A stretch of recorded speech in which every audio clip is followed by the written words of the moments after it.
everybody. Welcome to a special episode of Occupy Pro Wrestling Live.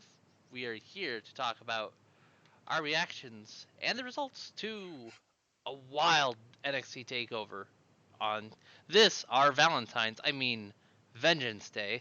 I am Alex Smiley. You can catch me on the Twitch at Alex Smiley Plays. I'm joined by my pals, Chris, aka T-Bone is live on the Twitch. How you doing, Chris? Good. Good. I'm also joined at this time by my pal, James, aka JJ Titan Dog 70 on the Twitch. How are you doing, James? I'm good. Alright. All right. Let me give you the results for NXT Takeover Vengeance Day on this February 14th, 2021. The opening match saw the finals of the Dusty Cup for the women's. Dakota Kai and Raquel Gonzalez defeat Shotzi Blackheart and Ember Moon. They will get a future shot at the NXT Women's Tag Team Championships. After that, we had Johnny Gargano defending his North American title against Kushida in a banger of a match. Johnny Gargano did retain after one final beat, I think outside the ring and then in the ring again. That was great. After that was the finals of the men's Dusty Cup Classic, where the newcomers MSK defeated the Grizzled Young Veterans. They are now the number one contenders for the NXT Tag Team Championships. After that, it was Io Shirai defending her NXT Women's Championship against Toni Storm and Raquel Gonzalez. After a moonsault from out of nowhere, she was able to retain the title, pinning Mercedes Martinez, who was actually in the match, not Raquel Gonzalez. My mistake. She pinned Mercedes Martinez to retain the title. And finally, the main event, it was the NXT champion Finn Balor defending against Pete Dunne. And after a bruising and punishing match, Finn Balor, coup de grace, 1916, the 1-2-3. Finn Balor retains the NXT Championship. Those are your NXT TakeOver results. Thank you, Alex. Man, my fingers hurt still. I bet, yeah, that's something I'd say. It's like there's three things you don't do. You don't spit in the wind, you don't tug on Superman's cape, and you don't let Pete Dunne get a hold of your fingers. Yeah, there's nothing in wrestling that makes me cringe more than Pete Dunne doing the finger snap thing. Yeah, so, okay. It just feels it feels more real than everything else they do in the wrestling. But guys, I'm in tears.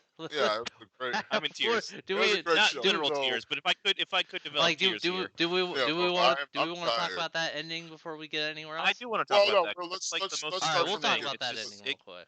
It capped off the show, so I just ran down the results. What I didn't mention is what happened after the match. Yeah. Oney Lorcan and Danny Burch, NXT Tag Team Champions, come out to attack Finn Balor. 3-on-1 beatdown.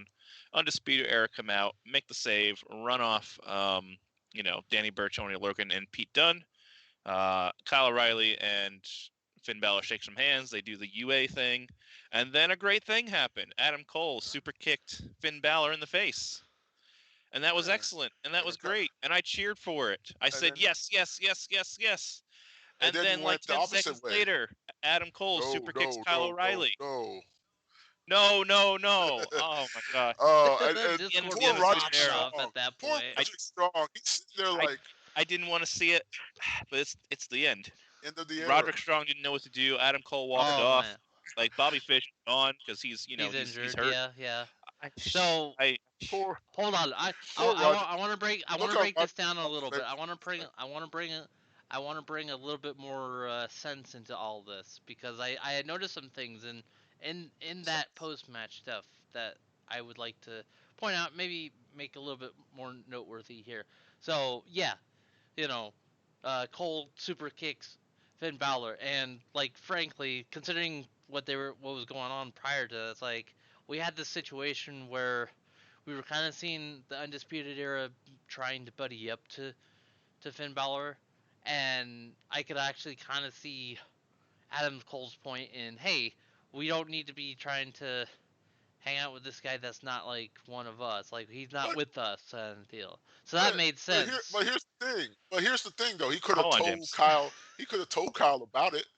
I mean, this is almost like the way it was set up is like it's spare of the moment. Like he decided, like, no, I don't want this. Boom. Maybe he was like, maybe they talked about it earlier. James, that's the way it looks. That's exactly it. That's the way it looks. It looks like they came out, they talked about it. They were cool, and then suddenly he made the split decision. He was right there, and he's like, you know what? Hell with it. Bam! And to be honest, and that's why Kyle's like, the hell are you doing? And see, and that was great, and I was happy for all of like 10 seconds. Then he kicked Kyle O'Reilly, and then that's the end of the Undisputed Era. And then he was like, you know what? The hell with it. Boom! I was just gonna buy their shirt off of WWEshop.com. You can almost hear the clicking and clacking of the type of the keyboard as Chris was trying to. But here's the okay. So here. Okay, look, listen. I'm just trying to say, like, Karrion Kross versus Finn Balor versus Adam Cole versus Kyle O'Reilly, a fatal 4-way at he said Mania. I don't know if they're gonna do it Mania, but maybe before Mania and everything. It could be a fatal 4-way. Well, okay, possibly. Now, okay, this is what I'm trying to break down though, real quick. I think you know, especially with everything going on with Kyle O'Reilly and with like Finn Balor in the Undisputed Era, I think there's some logic and I think there's some justification in Cole super kick because they were arguing, you know, and that's what it was. Not like it came completely out of nowhere. It came out of nowhere after some arguing and almost a shoving contest between the two. Well, it came out of nowhere for Kyle O'Reilly's perspective. True. Because I think Kyle O'Reilly's perspective very true. We're going to back him. You know what? We earned his respect. I mean, it kind of looked like Kyle O'Reilly was offering Finn Balor a spot. Yeah, he was offering him a spot in Undisputed Era. Yeah. That's the way I was reading it. I was like, oh, is Finn Balor going to join Undisputed Era so they can fight, you know, Pat McAfee and company? It looks like they were setting it up. And it looks like, and from the looks of it, Cole did it audible. Cole was like, nah. Boom! Yeah. He didn't want it. And then like I said, I was elated for that. I'm like, yes, finally, you know, we can stop this will they, won't they was stuff. Like, what the hell are you doing, man? Then he had to go and kick Kyle. And then the fact that you basically leave with Roderick kind of being stuck in the middle of all of it. And Roderick's stuck in the middle, so that's just and he didn't go like if he went with Adam Cole, okay, maybe Kyle O'Reilly's getting kicked out of the Undisputed Era. But this is just a breakup match. It's just a straight up. This fits in with Cole calling an audible, and this is spare of the moment. It's like Cole just made up his mind there. That's what this fits with. It fits with Cole just made up his mind, wanted to kick Balor, and you know what? He made up his mind he wanted to kick O'Reilly, and he left.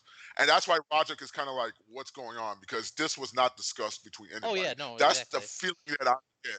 That Roderick is like, what is going on now? Because suddenly Cole just left. We have our boy down here laying down. Should I leave with him? Should I go with my man? Because it was Kyle O'Reilly. It's the one that got him into it, I believe. Kyle and Fish are the ones that got Roderick in. So he's kind of torn. Now we're gonna have the fallout. Now you're gonna have to watch NXT for the fallout now. Well, yeah, 100%. Who's strong gonna go with? He's gonna go with Adam. He's gonna go with. Just they've been like doing the will they won't they breakup for so long, and I thought they were finally over it, and then it's out of nowhere. Now to get into the match itself was brutal as hell. Those Pete Dunne, Pete Dunne and his finger things. God, I'm hurt. I'm hurt just looking at it. It's just the way he just snaps them. You're just like, it was a brilliant match. A great match. Two of these guys who know how to just work technical wrestling, and you could just see them just brutal on each other. And you can see Valor just he couldn't even put his fingers straight. He just kept it at the end. He's just like, because he usually does the finger point. He couldn't do it. He's like, like that. And I thought it was a fantastic match. It could have gone either way. These are two top tier guys. And like I said, it was the dream match as my man, what's his name said? Barnett. Wade Barrett. Barnett. Wade Barrett. It's like it's a dream match. These two guys, these were people wanted to see. You know, Finn was the man in Europe. Then Pete Dunne became the man in Europe, and these are the two people in Europe we wanted to see, and they did not, and they delivered. They delivered. That was a fantastic match, and like I said, it's a contender for match of the night. I know we had a couple other matches we're going to talk about, but that's up there for match of the night right there. What's your thoughts, Chris? It was. You want it done? I don't know. I'm still kind of processing the end of the show. Like, well, the end of the show is it's monumental for NXT. whatever happens, like from this point forward, if they break up, if they don't break up, if someone get kicked out, like Undisputed Era have literally been running this show for what, 4 years? Well, we probably should have known. 4 years, right? Yeah. Like that. This is not insignificant. Well, here's the thing. Probably should have known. And no, here's what none of them were on the show. Like I can analyze it, as we do this show and as we do, as broadcasters, I can analyze it and stuff like that. But as a fan, I'm crushed, right? And I'm really buying into being crushed because of what happened. Like this is an NXT institution right here that we're seeing maybe the last of it. I don't know how it's going to shake out, and I'm still processing that, and it makes like the rest of the show, I guess, blurry in comparison. Okay, we can talk about it. I remember. Yeah. But no, it was an awesome match. Like it was hard hitting. It was exactly as advertised. I kind of wish Pete Dunne went over still. I liked at the beginning of the night that they did go over with the team that I think they should have gone over, which was Raquel Gonzalez and Dakota Kai. We weren't really expecting that. We'll talk about and we'll back to that. But and I said this on Thursday's show, like this is a first time ever matchup. Like I wish Pete Dunne went over. Unfortunately, I think he'll probably get set aside now. I think like Rob said, I think they're going with like a 4-way. Yeah, but Pete Dunne wasn't in Rob's fantasy booking there. It was Adam Cole, Kyle O'Reilly, Karrion Kross, and Finn Balor. Oh, well, you can always put it was a great match. Yeah, I mean it was a great match. That's where we're at. Yeah, as I said, fantastic. And honestly, it was spectacular. Like, I had mentioned Chris and I both touched on this on Thursday, but like the fact that this was very much like it was kind of telling what kind of style, like what style of match we were expecting to see, and they very much delivered on that and then some. And it was very brutal, as you guys already have said, and yeah, I was definitely cringing at the finger related spots as well. But I'm like, that's very. I always do though. Like that's what I love. That's what I love the most about Pete Dunne is those spots. It seems like he put an extra just oomph tonight on it. So like, it's funny because it's almost like it's like a tale of two separate but connected things here: the match and then the post match.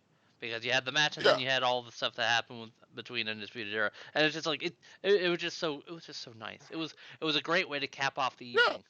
Like that was, because it's a new beginning. Because we're now going to exactly. We're in a, for lack of a better term, potentially a new era, so to speak, of NXT. Yeah. Like we have at the very least we have a divided Undisputed Era. Mm-hmm. It may be completely broken up. It may not. It's definitely divided. There's a clear divide down the middle. Here's the thing, though. It kind of goes all, and I kind of, it should have been. I feel bad. The only thing that's more shocking is you thought it would be like Pat McAfee, the Kings of NXT, that would do it. They kind of killed themselves. Cole kind of, I'm not going to let them do it. I'll kill it myself. Yeah. I mean, I think probably if I'm going to put my broadcaster analyst hat back on, probably the most likely outcome is Adam Cole goes solo. Yeah, that's what I'm thinking too. I think that's the most likely outcome. I don't think because Kyle O'Reilly and Bobby Fish have been teaming for like 20 years. It's probably not been 20 years, but like they've teamed for a while. They're not going to break up. A good 15 years. You're getting close. It's getting close to a good 15 years. And Undisputed Era is a huge merch mover. Yeah. Like it'll probably just be without Adam Cole. Which makes sense because Adam Cole pretty much has done everything you can do. Yeah, right. And NXT, I'm surprised. And that's kind of like they position Kyle O'Reilly as I think they're waiting. I think they're waiting until they get the crowds back to bring him up. That's the only thing I think they're waiting. Like, WrestleMania. That's like the pragmatic in me. I'm crushed as a fan, but like I think that's probably what's going to happen. I can't imagine like Roger Strong siding with Adam Cole long term. I think like he may do it short term and then like have a change of heart. Because Roderick Strong betrays people all the time. That's just who he is. he's actually his running in the Ring of Honor thing that makes sense. Yeah, I've seen him do it, so he's really good. No, I mean that's probably where we're at. But yeah. Oh, well, it was a strong cap to the show. Really strong cap to the show, and like that. And okay, so then let's go to the beginning. You want to go to the beginning? And the women's dusty title. I am pleasantly surprised at the result. Yeah, I didn't. Well, like I said, I thought as I said, when we did our predictions on Thursday, we all picked Shotzi and Ember Moon because Ember Moon was on the main roster before. Shotzi is like the baby face of the women's division right now. That they're pushing as the face of the women's division. Yeah. But Dakota Kai and Raquel Gonzalez are the team that should go over because they're the only tag team in the division, like the real tag team. That makes sense. I guess Indy Hartwell and Candice LeRae were a real tag team too, right. but well, Indy was just coming off an injury though, so she right, but they're in a faction, so like they are a tag team. But but that didn't make sense though, because Raquel is the bruiser, Dakota is the Shawn Michaels, and they kind of worked well as Shawn Michaels, Bruiser Brody. What a legendary team they were. They're female. They're Diesel and Shawn Michaels. Essentially. Diesel and That's what they are. Yeah. It's Diesel and Shawn Michaels. They're the female version of Diesel and Shawn Michaels, essentially. And I thought, like I said, it was a great match. Well done. It was kind of slow. You can see the girls aren't as smooth as you would like them to be. I will admit that, but they still was a decent match. And I don't ever see any problem with them. Like honestly, this was probably my favorite match of the night. Well, it was free flowing. Well, because it got you to win too. But we all picked it. No, I think out of all, I think it was the right because it was so unexpected from the what we thought was going to happen. Like I predicted all the other matches perfect. It was this match. Here's my thought, Bill. It's because they won. I don't see. Here's what we might get. We don't see Shayna Baszler and Nia Jax might lose their title though before. It might. I mean, because they're setting up the lineup. One thing you have to consider is that any team that comes from NXT is always going to be the faces, even if they are heels, just because of the way like fans like treat NXT versus the main roster when it comes to NXT versus the main roster. Like you can do that with Nia and Shayna, and then Raquel and Dakota will just be the faces de facto, and they'll work as the faces, and it'll be fine for one night. Yeah. Honest with you, I would like to see them win. Would be nice. I would too. It's about time NXT had the women's tag team championship because you could then move them to SmackDown and Raw and rotate. Rotate. The NXT tag team, the women's tag team titles have been active for 2 years now, right? This is the second. This is the end of the second year, start of the third. It's supposed to be rotating titles each brand. And an NXT team has never won them. No, they haven't. Right, so we've had the titles on Raw predominantly. We've had them on SmackDown predominantly. Maybe it's about time to put them on NXT for a little bit by having NXT champion. And it would do more. It would benefit it more if it was on NXT because there's a lot more females you could do tag team matches on NXT compared to the main roster. They would defend it every week. Gosh. Yeah, they would defend almost every week, which would be fantastic. Good. It would give it some prestige because it's one of those things where it's one of those belts that's just it's just there. But anyway, back to your original point. I think they can do Nia and Shayna versus Raquel and Dakota because for one night, the NXT team will always be the face. Like no matter how heelish they are. You just want to hear Nia go, "Oh my hole." I do want to hear Nia go. Okay. When Raquel Gonzalez picks her up and drops her on it. Honestly. Besides, you don't want to see Raquel Gonzalez versus Lana. You want to see Raquel Gonzalez slam Nia Jax. I want to see that because I think she can. That's the money feud. I think she can. Even though they're both heel teams. Okay. The money is Raquel Gonzalez is big and bad, and tossing around Nia Jax is the money right there. Yeah, money shot right there. So, Alex, what do you think? The glory hole. I told you we need a My Whole shirt. I'm surprised WWE needs to jump on that My Whole shirt with just like they might had Nia Jax's head come out like My Whole and Nia Jax's head come out like that. Alex, go ahead. That would sell. Y'all are wilding tonight. Okay, let's sell. Y'all are having too much fun tonight. Oh, see, now I'm trying to remember my point. Hang on a second.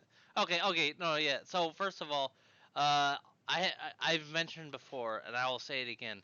I still struggle to like really vibe and gel with Nia and Shayna as the tag team champions. So I just would love nothing more than to see literally anybody win the titles off of them. So I'm okay, but like it's interesting because like Dakota Kai, well known for the heel turn that she made, like attacking Tegan Nox in the manner that she did. That's what kicked off the heel turn. But she's done the face thing before. And to Chris's point, they could be the de facto faces for the night because they're from NXT. Yeah, it would just be for one night. I wouldn't say that yeah, they no, need to turn that's face. fine. I think, and so that vibes with. because I wouldn't want them to turn No, face. exactly. Dakota Kai is an excellent heel. Well, the sad part is Dakota Kai is, remember, because of the injury to Tegan Knox, that her feud with her is put on hold. So we don't have the blow off yet for that. So she's kind of in a holding pattern. Yeah. Really. So okay. So with that said, and actually I'm glad Chris brought this up. Like, because they'll be the de facto faces for the night. If they win the titles from Nia and Shayna, or from any, just have a from where, for the women's division. What I'm trying to say is they can not only, because the idea that I have in my head, like obviously they can. This gives them a chance to potentially be on Raw and SmackDown from time to time as an appearance by the champions. But also, imagine what it does for that team to then take those titles back to NXT, like in terms of like being there. There you go. And they have something to kind of lord over the rest of the women in NXT now. And they can still very much be the heels that they are at the moment after the win. I mean, they would have a WWE title in NXT. Like they could even claim that it's above the NXT Women's Championship. Yes. Yeah, they can say that. They can say this is a main roster title, boys. Right. That's right. That's like they can elevate their heel game by winning the titles. Yeah. Dakota Kai can be more insufferable as ever because she's kind of like that. Oh, I love it. I mean, I know we thought Ember and Shotzi would take it, but man, I'm so glad. Like this is the right result, and I even said this. Like this is the right result. I wasn't expecting it. This is the one I wanted. It's a pleasant surprise. More than anything else, I think tonight, except maybe Pete Dunne. Like this is the one I wanted because Dakota Kai and Raquel Gonzalez are so good as like a team. It makes sense. And with Dakota Kai being the I guess the voice, the mouthpiece, and then Raquel. I'm mixing up names all over tonight. Being the heavy, I'll tell you. Oof. Like that's a great. They could just run Rafa over the division. Yeah, and I think it would work because there are a lot more women in the division. You can hold it over them. They can pull up their heel game, and then they can, be more insufferable. And then the women, you can have the other women pissed off and trying to take it from them. And you can almost do it every other week, and it will put some prestige. And to be honest, the titles would be treated seriously, more serious on NXT than they will on the main roster. It's just a fact, true. Right? That's a fact. No, that's a fact. I hate to say it, but that's true. There's not enough women on the main roster to even have. There is. They don't give enough time on the main roster. They broke up most of the time. Let's put it this way. Like there were 5 matches here. 40% of the matches were women matches, right? Because 2 of them were. Like you don't have that kind of percentage on the main roster. There'll be 10 matches on the main roster pay-per-view, and maybe one of them will be a women's match, possibly 2, but no more than 2. Right. Yeah. Like usually only 2 if if 2 of the 3 women's designated championships are on the line. Yeah. And if you're we have NXT matches where the women's championship's not on the line. Like we had Shotzi and Candice. Like that was a high profile feud with no title on the line. Which works. NXT is capable of using the women in other ways that the main roster just isn't. Doesn't seem to be able to, or doesn't want to. Okay, so from there we had the next match, which may have been match of the night and everything. Kushida we're gonna have to be like debating this a bit. We're gonna spend all night figuring out. Do our match of the night feature this week on YouTube at Power to the Smart. Search us on YouTube. Now, matter of fact, I will hit the YouTube link in the chat right now if you are following with us. Click on it. As I said before, I love Kushida's boots because he had the boots made like the shoes from Back to the Future Part 2. Mm-hmm. I love those boots.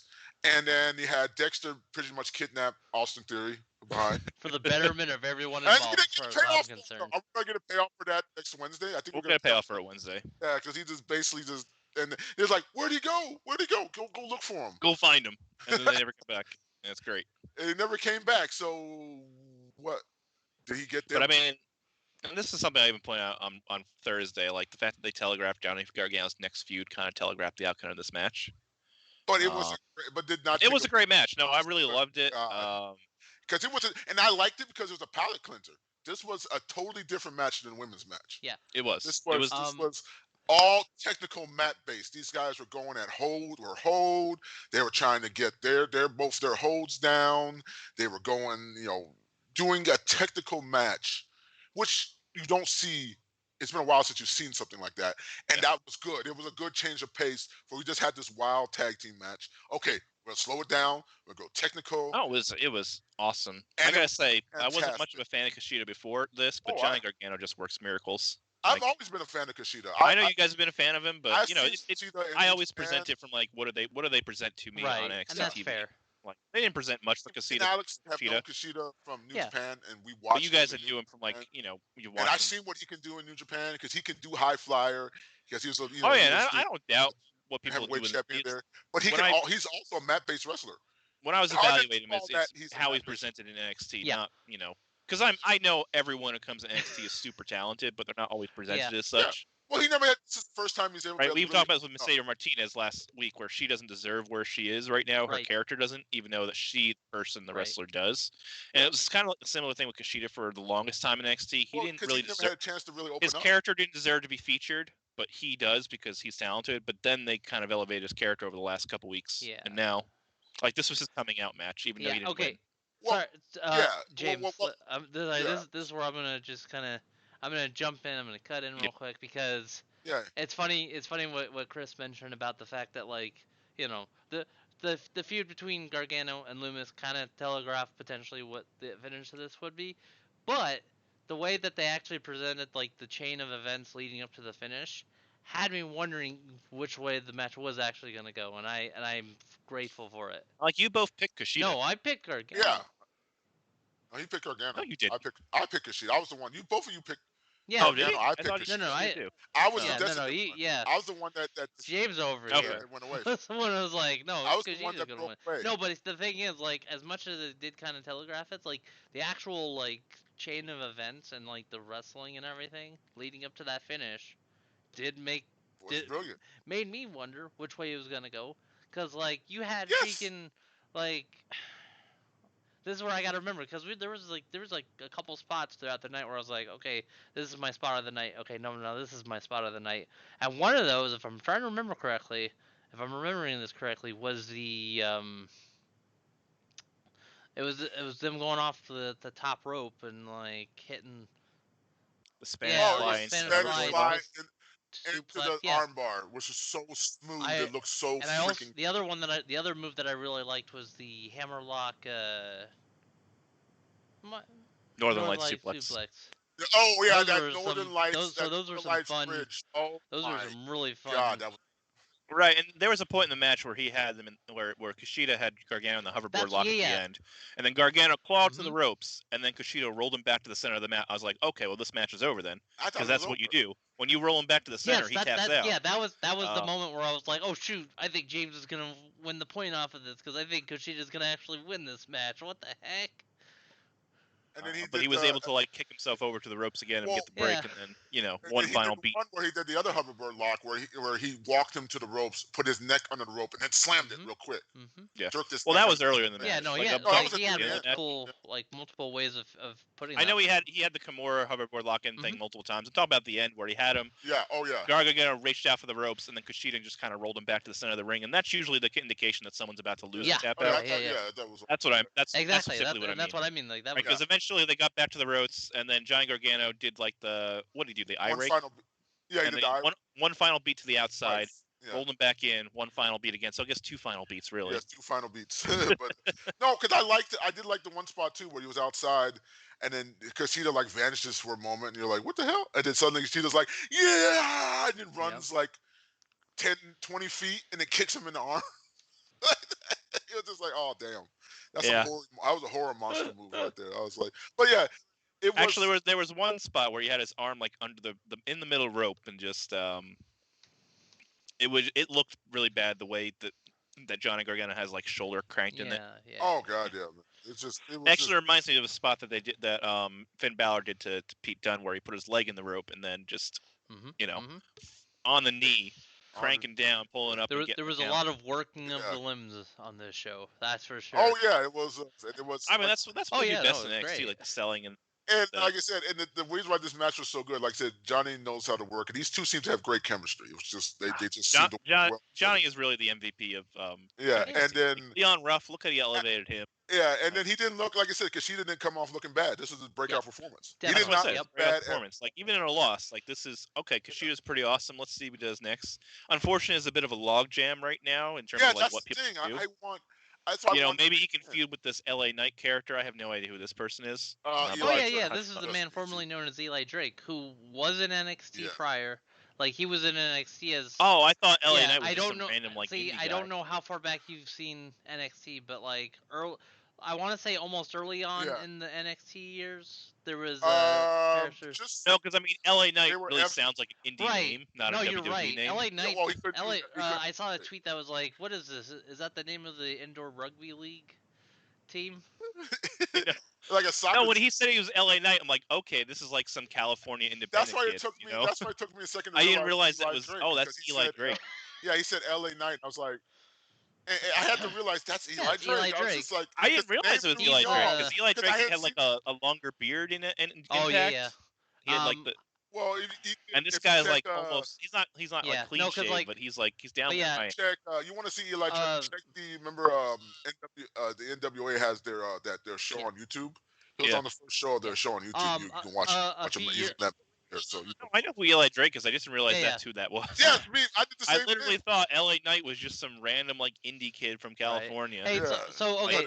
Yeah, he wrestled in GCW or something. So here's the thing. Just this is a very quick history lesson because I've already given you guys a history lesson. All right. Sean Ricker was his name, like on the Indies and in Championship Wrestling from Hollywood. He was actually in NXT years ago as Slate Randall, and then he left. Slate Randall, yeah. Just after they changed to they went from FCW. Yeah, it was right around the time they transitioned to what was starting NXT as we kind of see it today. The very beginning of that. Yeah. But then he went like shortly after that run was when I believe he went to Impact. Like he had a brief run back in Championship Wrestling from Hollywood as Sean Ricker. Yeah, as Sean Ricker, and then went to Impact, signed with them. That's where we got Eli Drake from. And what's interesting about him here tonight during the pre-show was the fact that it was pretty clear to me, at least for now, it seems like he's being presented as a completely different. Like he seems to be presented as a new character rather than someone who's returning. And the reason I bring the reason I bring that up is because they've tried that before. We had Cassius Ohno, aka Chris Hero. He was gone for a while. He came back, and he came back as Cassius Ohno. The last time we saw a character like this, and it's almost a funny coincidence, perhaps, but when EC3 came back to NXT, because he was Derek Bateman in NXT originally. Yeah, he went to Impact. He signed as EC3, but when he came back to Impact, he was EC3. And that whole thing fell apart, especially by the time he was done in NXT and up on the main. No, they called him up through all that, but Vince saw his body, like, oh, okay, let me bring him up, and he should not have gone up that. This is kind of a joke that I make about like maybe they learned their lesson from EC3 and decided, no, we're definitely not going to have him coming in as Eli Drake. Let's have him come in as somebody else. So they spun their wheel of random NXT names.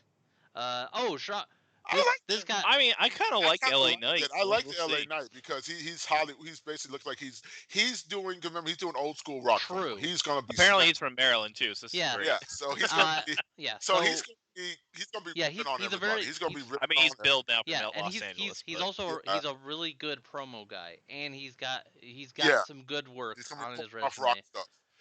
He's gonna be pulling off rock stuff, the catchphrases. He's gonna be ripping on everybody, faces and heels. He does that. It's gonna be a good time. So it's kind of old school throwback to rock. He's on.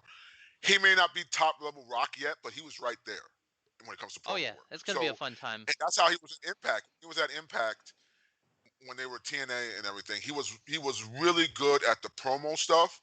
Really good, top tier. So yeah, I think he's gonna do well. So. All right. So Johnny Gargano wins. We don't know what happened to Austin Theory. The way it's disappeared, and fantastic match there. And so, what was the next one? It was the finals of the Dusty Classic Men's. So MSK and grizzled young veterans. I don't care. I'm saying it that way. That could be. I've seen new stars built because MSK looks so goddamn good. So I really want the Grizzled Young Veterans to win. There was a point I thought they did because they did their finisher, but then they kicked out. But I love that assisted when they hit that. I love that assisted moonsault. The assisted moonsault scares the hell out of me. I love it. Though. It's so imprecise.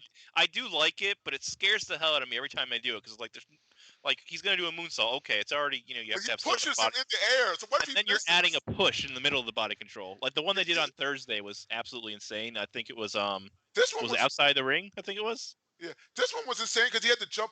He pushed him over. Both of them. They're like over one guy James, was down. Over James Drake onto Zach Gibson. And he pushed him over James. So he had to be precise. If he doesn't get precise, he's gonna hit. He's gonna hit. I know it scares the hell out of me. I mean, but it's a fun looking move. It should be their finisher. It really should. I mean, I think it has been in the past, but yeah. Well, no, they do like a combination of like. Oh, and they did.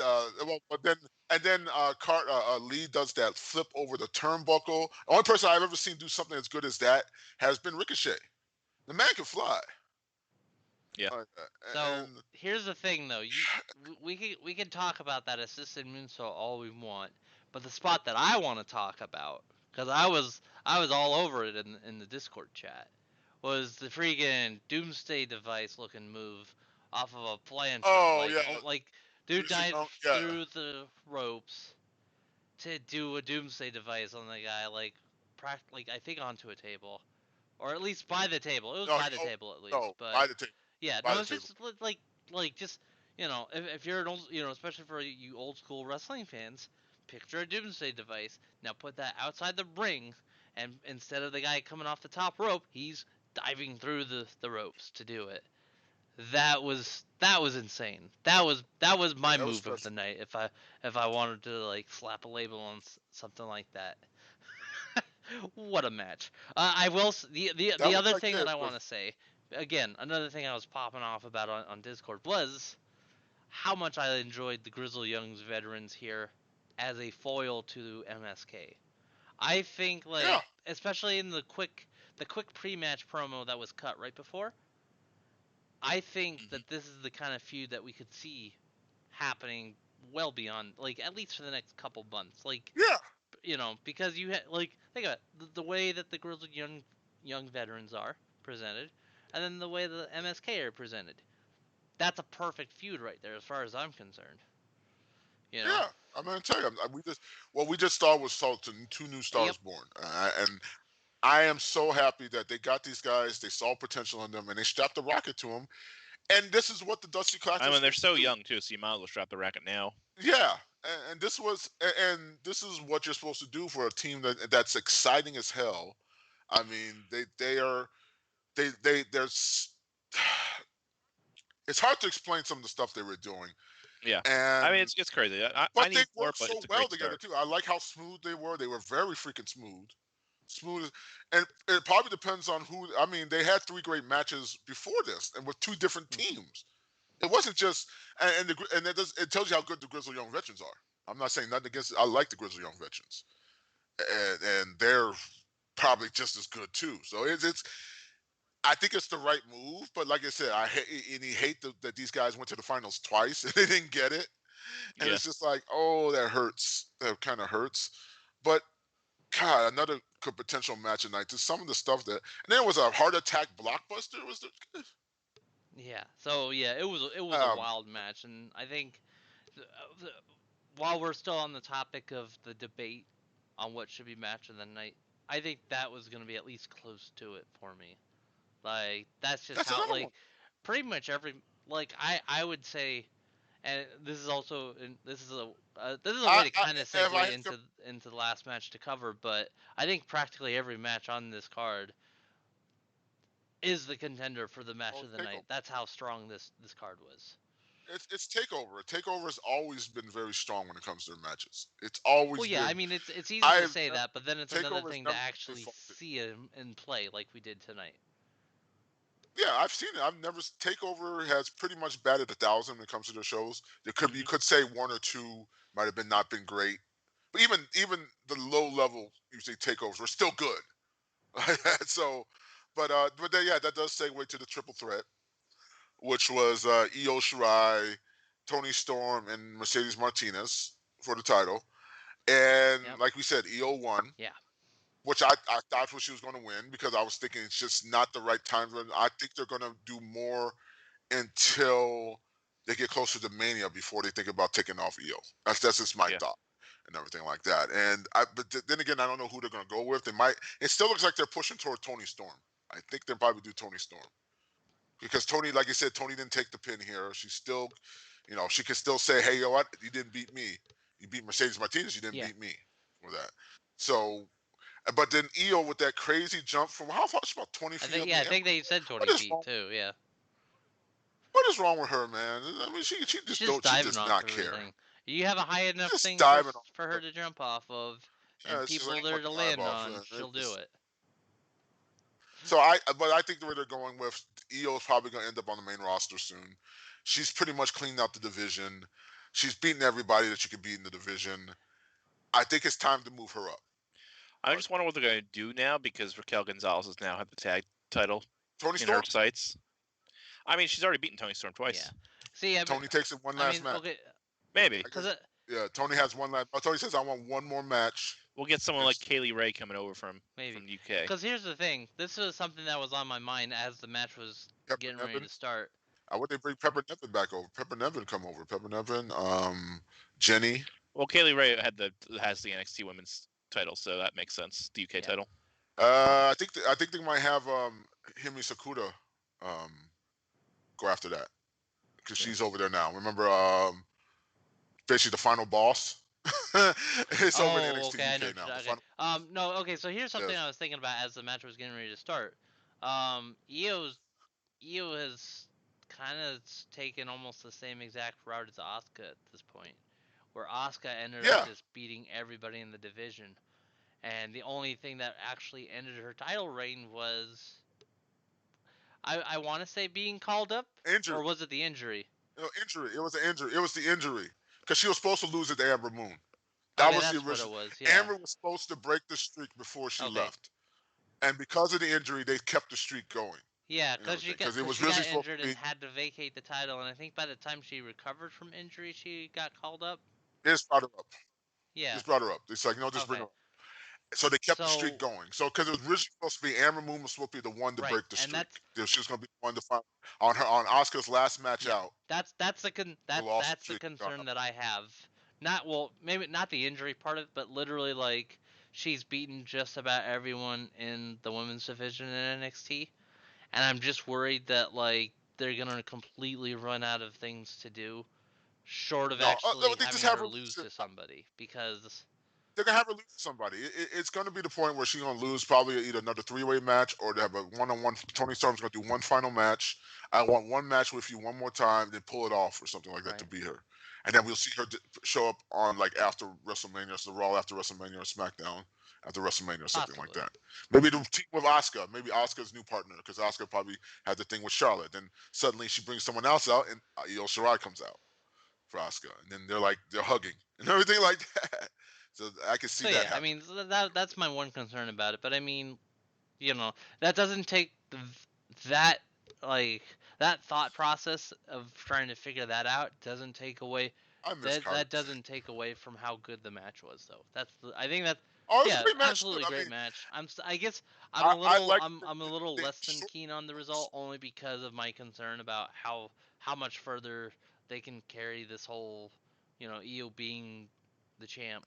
But or have someone new beat her. They could have one. They got some new blood coming, and they have someone new. I mean, there's enough there. Here's the thing: NXT's women's division is enough stacked that they can have someone. Hell, they can have Raquel beat her. I mean, if they want to pull that trigger, pull that trigger. I almost feel like. I feel like that should be. Because I feel like you could turn that into something involving Dakota Kai as well, because of the fact that I could almost see Dakota Kai trying to get her shot at Io, and then it being pointed out like Raquel technically has a reason to challenge, like bring back the stuff from the War Games match because she's the one who actually got the winning pinfall in that scenario. She pinned the champion. Heck, we even got and we still bring Candice back in. Candice has kind of been out. Candice hasn't done anything now with her for about what? It's been a couple of months. So we could always bring Candice back into the equation, and we could to try to fulfill the prophecy of the Way having both titles. So Yeah. So I mean that's so I get if so I was a little concerned, but I will say that at least I'm still hopeful. Is I think what I'm trying to say, like because I don't think because after what we've talked about, I don't think we've nearly reached the point that we did with Asuka, because we really did reach that point with Asuka, and it was just like. Yeah, I'm worried with the same thing because they made a mistake with Asuka by not having Ember Moon take the title off of her. Yeah. And then they vacated and had Ember Moon take it. It's like they waited so long. Like I'm afraid they're gonna do that again. Yeah, it's like they waited so long to. Basically, that they waited so long to do that, because from what it sounds like, that's definitely what they were gonna do. But they waited so long that they waited too long, and so she got injured, and they had to vacate. Well, that was. Well, I mean, luckily they still have, because I don't think Ember Moon has had a shot at the title yet. I don't think so. No. Since her return. So, like, you still have Ember Moon who can potentially take the title. That's really it, right? Raquel Gonzalez too. There's still a couple. There's definitely a couple people that are established that could do it. Yeah. That would be the thing I'd hate to see if they reach the point where they did like, oh, she'd beat everyone, let's just vacate the title. Like, I hate that. Like, just let her lose. Like, she has to lose. I mean, Rhea Ripley went out on her back, and she's going up to the main roster. So it's not like it's okay. Yeah. It doesn't hurt them. So yeah. Yeah, like I said. So, but I think, like I said, I think they're moving toward that point though. I expect her to probably be losing it within the next month or two. I don't know if they're going to do another takeover. I don't think they are, but they probably have a special show before Mania, or maybe they have her losing on Mania because they need to fill up 2 nights of Mania. I'm kind of hopeful this year they'll allow more NXT matches on Mania. Yeah. I mean, it would work. They need to fill up 2 nights of Mania. Well, okay. I mean, I don't think there's enough on like, if Finn Balor's still the NXT champion, then you have a familiar face representing NXT. Yeah. But the women's champion too. You can always the women's champion also. You can always throw the women's champion in there, and that won't hurt anything. So I do have a small counterpoint to that though, and that is the fact that we had this situation literally last WrestleMania. We had this last year. We had 2 nights, but They didn't suddenly add more NXT champion. Like the only titles. Well, no, but that was kind of. But that was a fair moment thing. They kind of pulled that out. Like now we have time to plan it. Like the 2 nights WrestleMania was not really planned. It was supposed to be 1 8-hour show. You're actually that's actually a good point. That was actually. I think came up with some extra matches to fill up 2 nights. I think this is a little bit of an extension of what we were talking a little bit about on Thursday. I think the most realistic scenario for adding NXT matches onto the WrestleMania card are probably going to be NXT Championship, maybe the Women's Championship, title matches, and if we're really lucky, the Women's Tag Team Championship. Like whether or not they feel like it, because I think I was joking with somebody. I was like, look, if they're not going to do it at Mania, when are they going to do it? Are they going to counter program freaking NXT episode? Like I said, they'll do a special show. That they can do a special NXT show that the week before WrestleMania. They can do that too. Right. I mean, big 2 you hour have to do something. Special. But I mean, I look at the WrestleMania 36 card. It was just a bunch of. I mean, they had some matches planned, but they had to like change their plans quite a bit. Yeah. Yeah. You know? No, that's true. At least this year. So, this year there's more time, which is more than I can. More time. Like they added some like random feuds. Like there was an Aleister Black versus Bobby Lashley match for no reason. No reason. Liv Morgan versus Natalya for no reason. Last year they just do some of those matches together because they wanted to fill time. They say, "Oh, we got to fill spots. We got to fill spots. Let's just throw people in there." I mean, it wasn't completely like filling time, but it was like Cesaro and that's a pre-show match, I guess. But I'm looking at the card, right? There was just some things where they had to. Yeah. You know. And I mean, if they're that. They're planned now. This one's planned out. Yeah, they have more so. They have this one planned out. I mean, if they for one thing, if they really want to fill for time, they can always just do more 24/7 shenanigans. And as far as that's what I heard, and what I've heard, they are going to have people there. They saw what the Super Bowl did, and they're going to have set up like that setup where it's got some cardboard and people kind of interspersed between it. So they're going to get some live people in there too. Yeah, so I mean, it's gonna be different. Like last year, they had to tape the show in pieces with like. So yeah. Oh yeah, no. There's more opportunities to include NXT if they want to. Yeah, that's actually. Yeah. So now, and hopefully they do. Like if you want to help NXT in the rating wars against AEW, you elevate it to the main roster pay-per-views. Because I mean, all right. So you want to pop that NXT rating on Wednesday night after WrestleMania, and then you get some WrestleMania matches with NXT superstars. Because also wasn't one of the main takeaways from I want to say Survivor Series 2019 wasn't one of the main takeaways that NXT is pretty much on the same level as Raw and SmackDown. It was supposed to be, but then they kind of forgot about that. Yeah, and then they completely forgot about that. Right, because we didn't get it last year like we wanted it. All right, and then on that note, I think we can wrap this up. I saw Chris with the yawn. Yeah, no, you guys are fine. We're doing time. No, we're at the point. So let's get our overall results. We gotta grade the show. Grade the show. All right, James, grade the show. Are we grading on the Smarkies? We're grading on the Smarkies. No, we usually do letter grade for the shows. So letter grade for the show, I will say an A. I will say this is an A show. Every match was a banger. You know, I probably would say if I had to choose a match of the night, I would probably just go with Gargano Kushida. I thought that could have been just a match of the night. Like I said, there was almost every match was a good contender for it, but I really don't see any. You could say the weakest match was the women's tag team match, but even then, that was. I thought that was the best match. See, and like I said, exactly. All right, Alex, your grade? Yeah, it's like one of my favorite movies from years back. It's an easy A for me. There we go. You like him some Emma Stone. He loved him some Emma Stone. I haven't actually seen the movie. Come on, man. Totally, yeah, but yeah, no, it's definitely an A. It's definitely an A show for me. You gotta pull that name out, man. You don't pull out movie names with me. You know I know. Right. No, yeah. I'm going A- because the Undisputed Era is breaking up, and I'm sad. You could practically see the teardrop coming down Chris's cheek there. Like WandaVision, you get that one tear. I'm crying on the inside. There we go. So that still gives you an A. That's a AAA though. Let's do it. Excellent. So Takeover. So Takeover comes on as an A and surprising. So like I said, what we got. This is probably one of the best shows of the year so far. Top to bottom. Elimination Chamber next week. We'll have our regular show on Thursday. We'll do our predictions for Elimination Chamber. Being a predictions game, Chris did win the Takeover predictions. I believe. I did, but we didn't do anything. We didn't do anything for that one, because it was only 5 matches. Yeah, so we got Elimination Chamber. We didn't have like another pay-per-view like from AEW to include it or something. Yeah, which is fine by me. I don't. But next week is Elimination Chamber, so we're gonna be doing Elimination Chamber matches predictions on Thursday. Yep. So oh my gosh, another pay-per-view. Pay-per-views every week for the next 3 months, baby. Let's do this. I think so. We might. I think the week after is Revolution. Is it Revolution after Elimination Chamber? No, it's the first week of March. I don't know if that's moved it. That's right, because I think they moved it because of NBA or some. There's some sport. I think there's it's some the 7th. sports thing happening. So that would be 2 weeks after. Yeah, there's some sports thing happening that kind of moved Well, at least they'll give us some breathing room. Yeah. At least they'll give us some breathing room. Good Thank goodness. Yeah, it's March 7th, but then let me see. Fastlane. The 18th. Fastlane is 21st. No, Fastlane's the 18th because that's 18th. Fastlane's the 21st. Okay. I was right. For those. The 18th. I'm sorry. The 18th is when they're moving, because that's when they're moving the network in the States to Peacock, and so the 21st happens to be the first pay-per-view after that. That's right. Okay. Yep. Fastlane. Yeah. Okay. So we'll have some breather in weeks after Elimination Chamber before the next 2 pay-per-views. So let's Alex. All right, Alex. All right. Do it.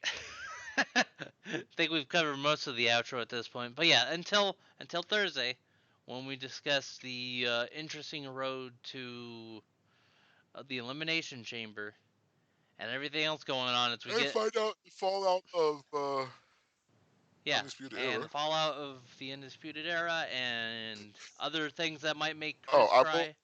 And then shout out to our boy Rob with LA Knight is a bad porn name in the chat. So. Yeah. Get a little bit of my LA Knight. Yeah, LA Knight, baby. I think they're spelling with a K. I think they are, yeah. But no, that's fine. Anyways, on that note, thank you, The Real Rob Lowe 420. Thank you for hanging out with us in the chat. Much appreciated. Thank you all who were hanging out with us to talk. LA Days will become LA Night. NXT Vengeance Day. And I hope you all have a great Vengeance night. Until Thursday when we meet again, I've been Alex Smiley at Alex Smiley Plays on the Twitch. Chris has been Chris at T-Bone is Live on the Twitch. James has been James at JJ Titan Dog 70 on the Twitch. And we'll catch you guys next time. Have a good night, everybody.